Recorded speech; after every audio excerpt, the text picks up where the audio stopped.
I'm not going to keep you long because a lot of what I was going to say has already been said, really.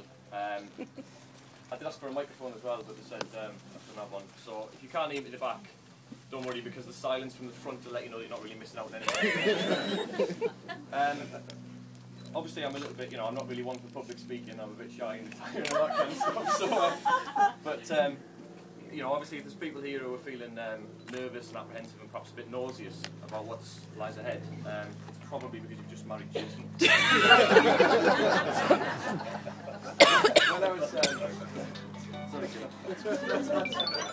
When I was thinking about writing this speech, I kept hearing my Gramps' voice in my head all the time because he's a fantastic storyteller.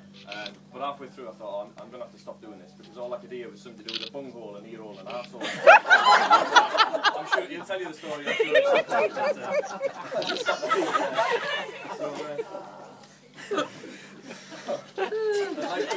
sure I'd like to say how... It's such a funny story. I could just tell the story, but anyway. I'd obviously like to say how beautiful Sarah looks today as well. She looks absolutely stunning. I've got to be honest, Jason just looks stunned, but she does look stunning. And obviously the bridesmaids as well, little Emily and Laura as well, look absolutely gorgeous. They've done a fantastic job, not least of which was getting Sarah here. Apparently she's put up quite a struggle, but we got it.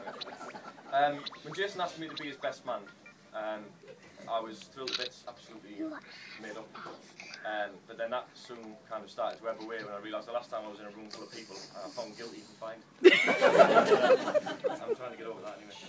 I thought it's the first time I've ever been a best man, so I thought I'd better look at some stuff on the internet to see, see what I'm supposed to do and everything like that. And I found loads of absolutely brilliant stuff on the internet. But none of it was to do with being a best man, and I can't share it really as a family function.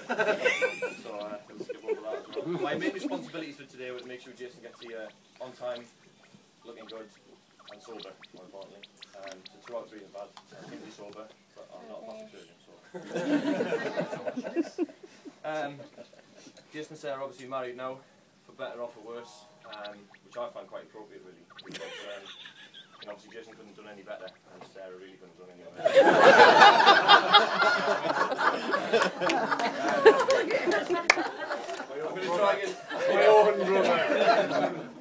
I'm going to try and give Jason the most uncomfortable 5 minutes of his life now. And for the record, Sarah, your most uncomfortable 5 minutes will come later on when you consummate that. I'm not going to do one of those speeches where I tell stories about Jason from when he was young and stuff. Hang on, darling. So, can you go and scoosh? I'm on a roll. Yeah, I'm not going to do one of those speeches because basically any of the stories that involve Jason when he was young and stuff like that pretty much involved me as well. And I don't know any of you well enough to start throwing myself out there. So,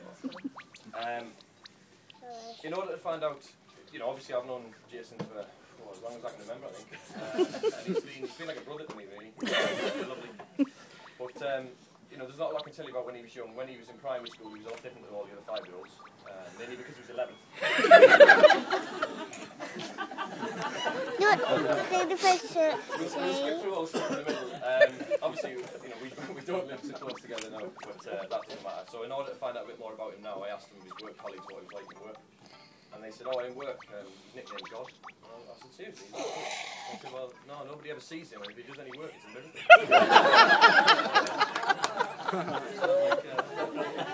He's obviously, as those who know him close enough know that he enjoys the good life. A couple of balls of loudmouth. I think he likes to have, we used to call him the exorcist, because every time he came around, the spirits would disappear.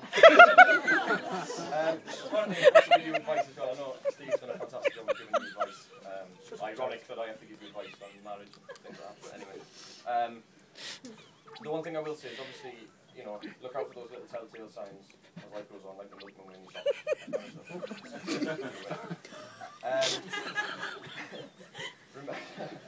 Remember to tell Sarah those 3 little words every day. And most importantly, I think, is to make sure that you get on with your mother-in-law. Obviously you do. When I got married, I didn't get on with my mother-in-law. I didn't speak to her for probably the first 2 or 3 years, I think it was. Not because I didn't like her or anything, I just thought it was rude to interrupt. Bit of advice for Sarah, really. Men apparently have 2 emotions. They're either hungry or horny. So, if you see Jason without a heart, I'll make him a sandwich.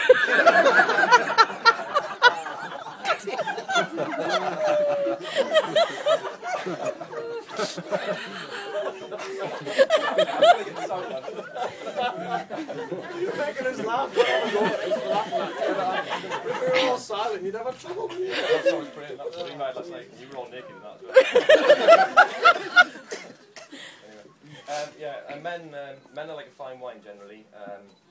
You know, they start out with grapes, and it's your job to trample on them in a dark room and pull in the tool and find out something you like nothing. In the same vein as well, Jason, women are also like a fine wine.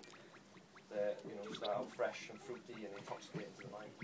Then they get full-bodied with age, and eventually go sour and vinegary.